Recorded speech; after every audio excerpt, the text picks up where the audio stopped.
Hey, welcome to the Stephanie Stevens Show, where I help you discover the power of communication and the keys that unlock the doors to freedom in every area of your life. Well, hello, my friend. Thank you so much for listening to the Stephanie Stevens Show. I'm Stephanie Stevens, and this podcast is about communications in every arena in life, and it's for people just like you who want to become masterful, expert communicators. So my background is in communications, and it spans a handful of arenas like autism and public speaking and radio and television and coaching and therapeutics and all sorts of interesting and sometimes strange things. So as we get to know each other a little bit better, we will touch all of those bases. But first, I just want to thank you again for allowing me into your life and allowing me to share my heart, my voice, my thoughts, and my time with you. I really appreciate it. Would you be so kind as to subscribe to the podcast? That way, you'll never miss an episode. And also, just one more thing. If you would be so kind as to please rate the podcast. And what that does is allows other people just like you, amazing people who are also looking to grow and expand their horizons in a myriad of areas. It allows them to find it a little bit easier.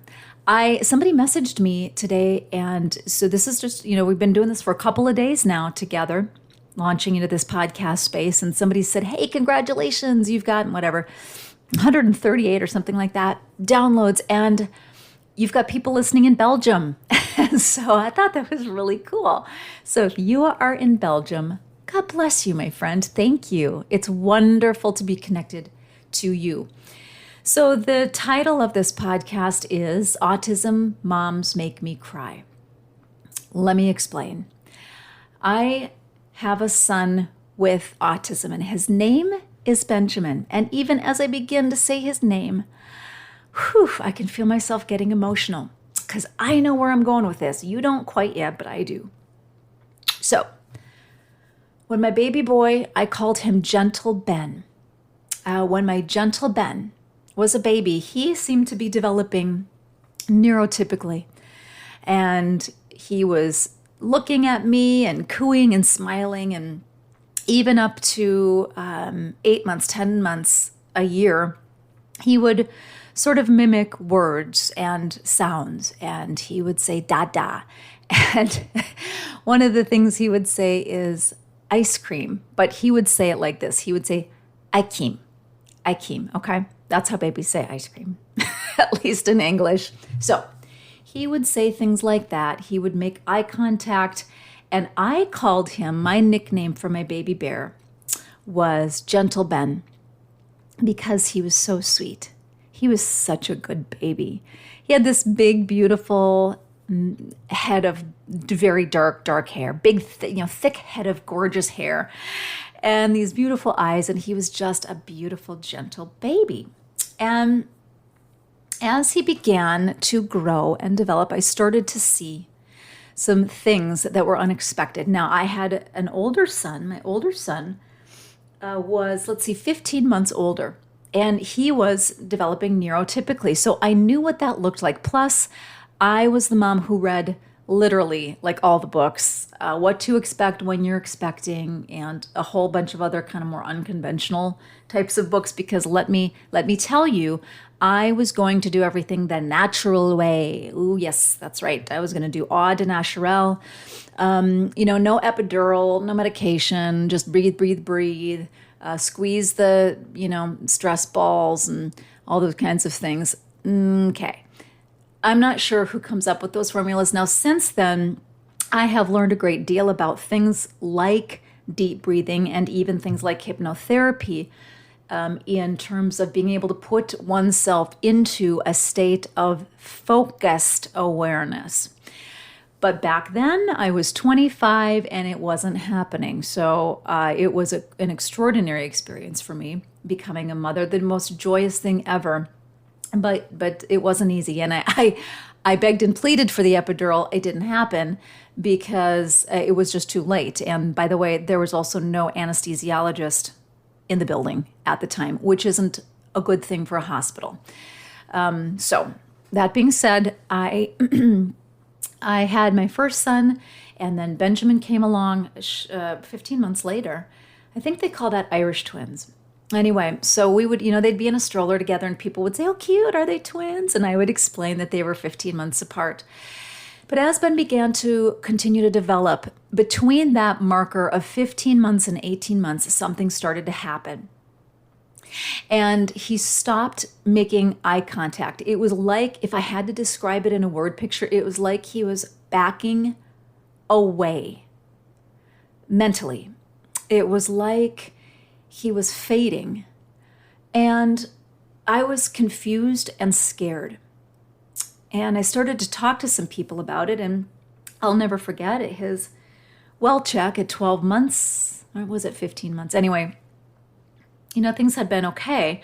But then that marker, milestone, 18-month well check, things were very strange. And I asked the doctor, his pediatrician, to check some things out. I said, what I'm finding is he almost acts as though he can't hear us. So he'll look at us, but then he'll turn away, and we'll clap and we'll click pens and we'll look at him and we'll kind of shout or make noises, and he won't look. But every time a toilet flushed anywhere in the house, he would run to the toilet to watch the water swirl.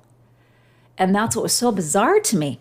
Same with the things that I would put on the TV. I would play like Veggie Tales or some kids show that I thought was appropriate and maybe even educational. And he would not watch the show. Instead, he would run up to the TV and he would watch the credits scroll at the end of the show. So this was obviously very strange for me. I had no familiarity with autism at the time. But as I was having conversations and trying to figure out what to do and what kind of tests should we run, I think we first decided to do an audiology test and to find out if there was any hearing impairment. Then that checked out okay, and the pediatrician finally said, "I want you to go have an assessment done." And in the meantime, I'm talking to my family, and I'm very close with my sister, and I was having a conversation with her, and she said, "Steph, is it possible that Benjamin might have autism?" And when she said that, honestly, now bear with me in this, the only reference I had to autism was the movie Rain Man with Dustin Hoffman and Tom Cruise, who I had a crush on for, half my life. And I thought it was absurd. And frankly, I was offended. I said, "Absolutely, what? Autism? No, what? That's crazy. Absolutely not. Of course not. What are you talking?" And I actually kind of took it out on her just a teeny bit because I was so taken aback by the suggestion and I just didn't think it was possible. So I went ahead and reluctantly scheduled the assessment anyway, just because the doctor said I should. And the assessment was 2 days. It was agonizing.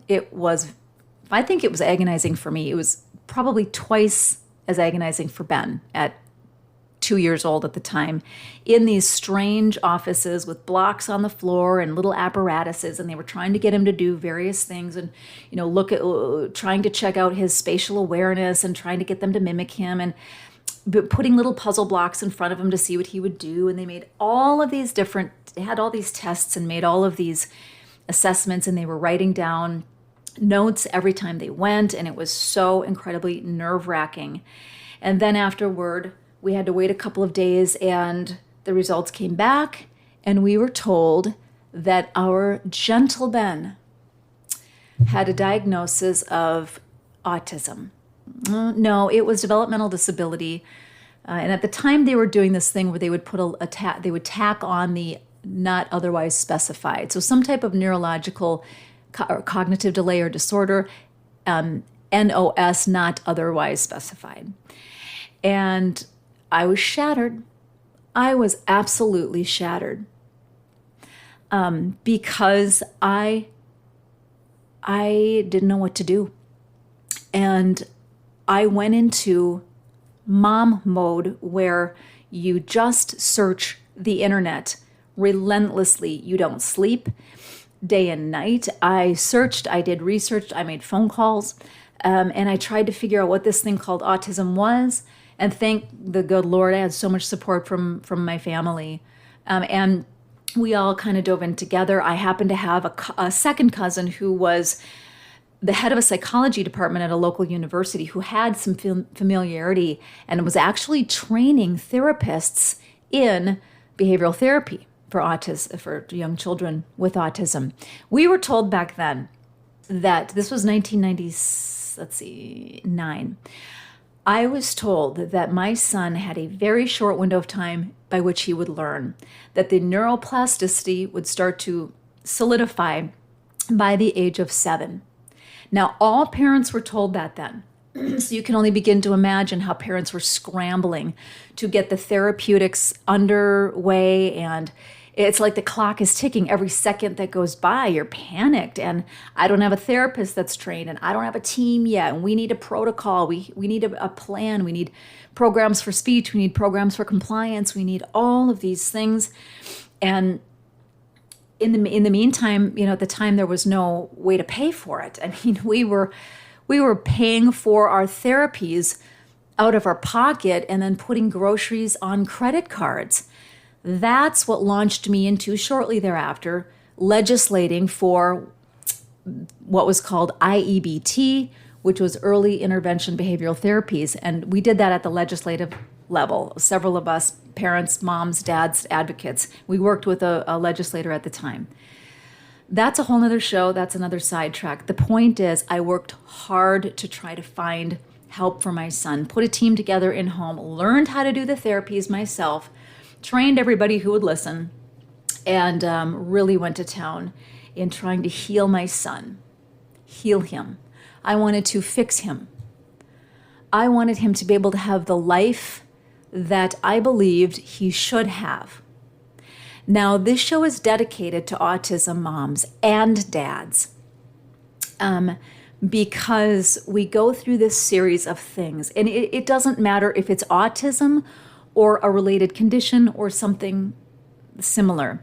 When you find something out about your child that you have no control over, it puts you in a different headspace. And for some of you, maybe it's a child who's become addicted to drugs, a child with an eating disorder, a child in an abusive relationship. I mean, you name it, something that you discover that you have no control over kind of puts you in this very bizarre survival mode headspace, but you're also doing everything you can to find an answer. That's what I was doing. So in the process of that, all of the work, all of the therapies, I did communicate with and collaborate with a couple of other sets of parents, and we developed an organization called the Lazarus Project. And it was going to provide services and therapeutics for babies, essentially from the age 2 to 7, because we were told that at 7 years old, game over. Either they're learning before then or they're not. And by the way, there was no funding either for therapeutics past the age of 7. All the kids were supposed to be healed by then, if they were ever going to be healed. That window of opportunity, 7 years old, and then they would just seamlessly transition right into the school district in first grade, and all would be well. Well, what do you suppose the percentage of kids is that actually does that? So I sat on boards of directors, I advocated, I helped to set up organizations, and I worked really hard. And personally, I struggled and I wrestled with God because I had called myself a Christian. I was a Christian, but in the space I'm in now, it's far more expanded than any type of organized religion or church specifically can provide, because it's impossible to put words to the expanse and the nature of the creator of all universes. How can you possibly even pick apart at it week by week by week in a sermon, right? You can't. Now, I'm not knocking church. I'm just saying I was in a church at the time that went like this. If you pray really hard and you have faith, anybody you pray for should be healed. It's just a matter of faith. Even the faith of a mustard seed should go ahead and heal the person you're praying for. So imagine how I dove into also praying for my son for his healing. So I would go into his room late at night if he would finally fall asleep, and There were years and years and years where we got zero sleep, felt like zero sleep. We must have had some because I'm here today to tell about it. But it was sleepless because he would ramp up at night. He would run around the house. He would make a lot of noise. He would engage in stim behaviors or verbal stimulatory behaviors where he would be making, high-pitched noises and things like that. And frankly, it was maddening. I was sleep deprived for years to the degree where I engaged my body engaged in a process of kind of shutting down, and adrenal failure kicked in. I just was having so many issues, thyroid issues, metabolism issues. I mean, I couldn't keep weight on. I was stressed out. My adrenaline was at an all-time high because I was always watching for him, protecting him, trying to help him. And I was raising my other son as well. And it was something else. But back to the going in at night and praying. I would go in and I would pray, and I would lay my hands on my baby boy's head when he would finally fall asleep, even for just a little bit of time here and there. He would basically exhaust himself. And when he did, I would sneak in there and try to be as quiet as possible, and I would pray. And I would cry. And I would beg. And I would bargain, and I would plead, and I'd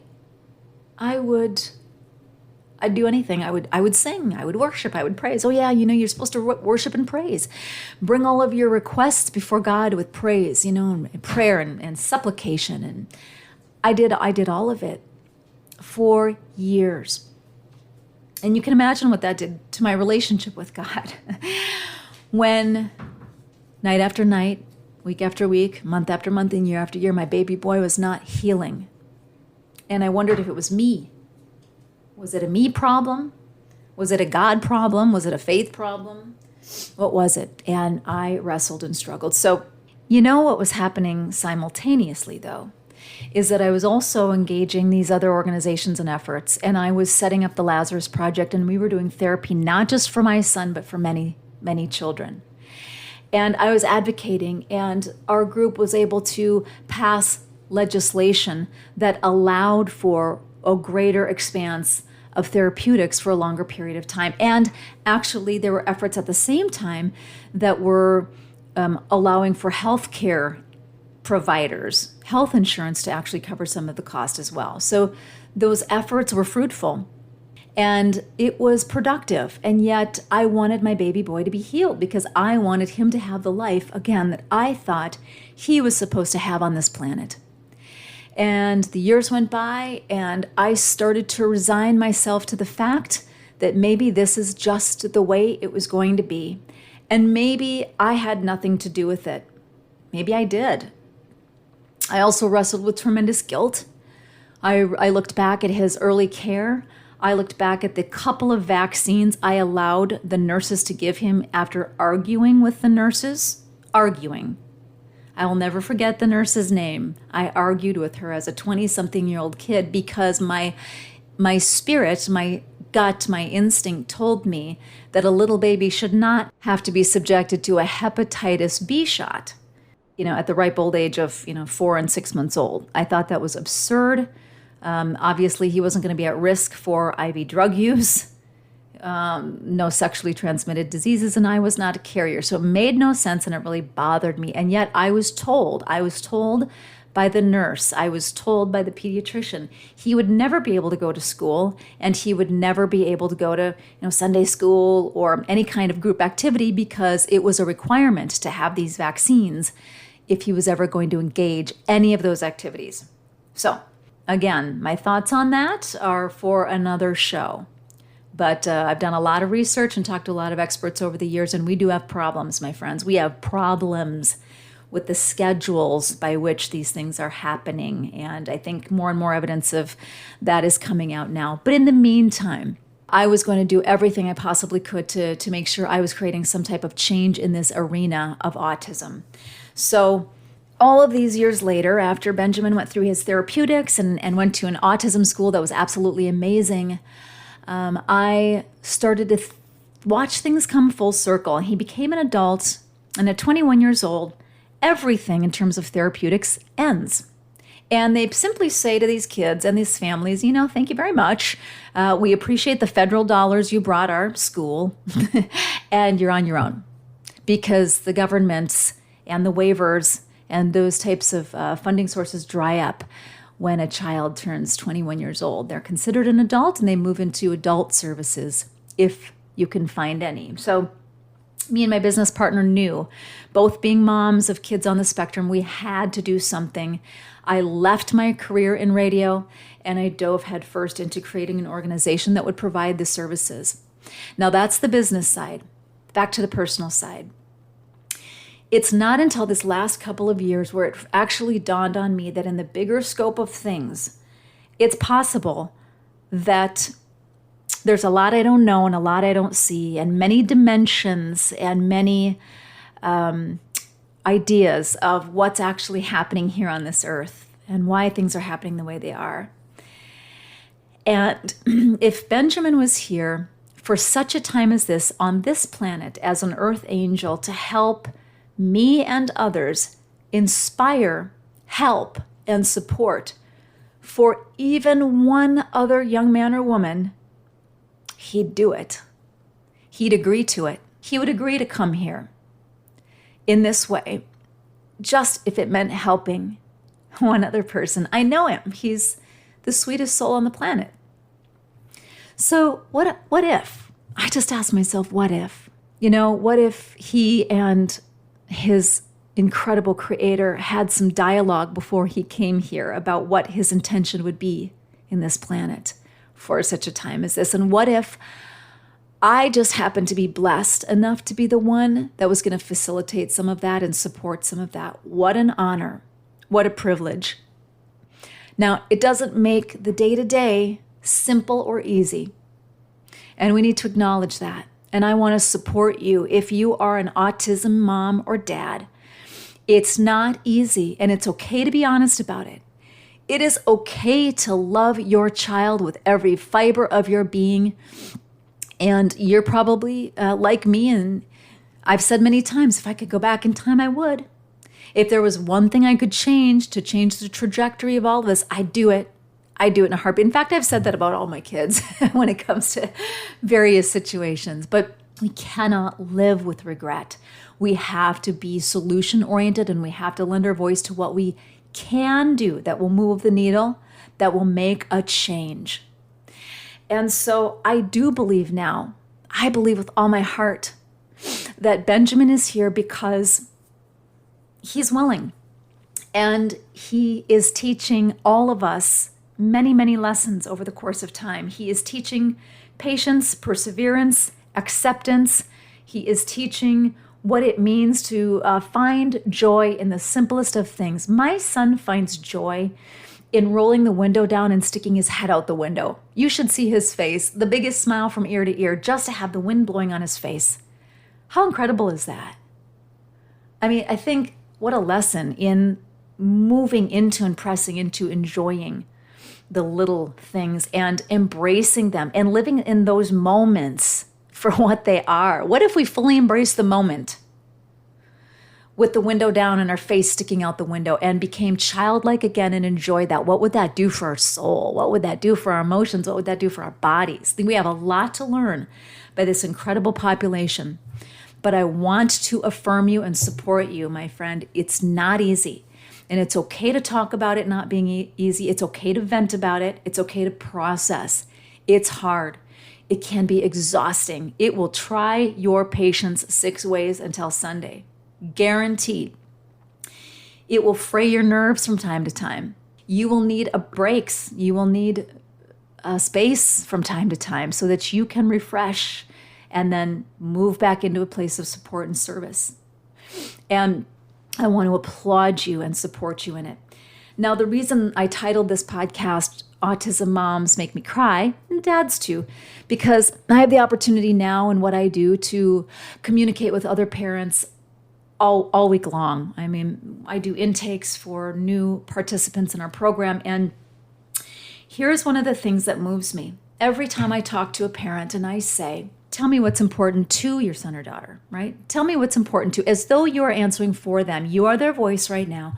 What is important to your son or daughter? And they'll tell me, well, they love Taylor Swift, or they love playing a specific game, or they love movies from 1995, or they love swimming in a pool. They love being in the water. They love their friends. They love making new friends. You name it. They'll tell me.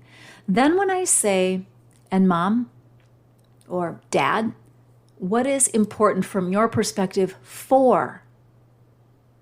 And then I'll say their name.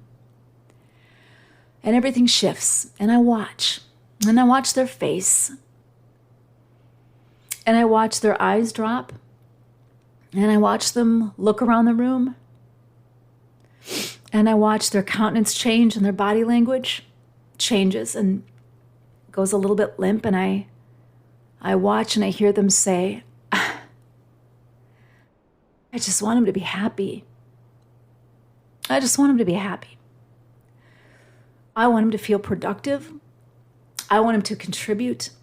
I want him safe. And I just want him to be happy. Can you do that?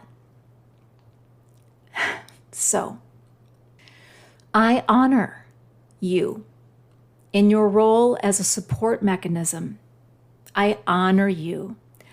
I honor your desire, your love, your compassion, your support, and your ultimate intention and wish for your loved one to feel supported, productive, and happy. And for these earth angels and for those who cannot control certain things about their lives, cannot control where they go and when they go there. Why? Because they don't drive. They can't facilitate public transportation for themselves. Imagine being 100% reliable on somebody else all day, every day, just to get your basic needs met, just to go somewhere or have something. Can you imagine? So, for those of you called into that mechanism of support and service, God bless you. You are honorable. And,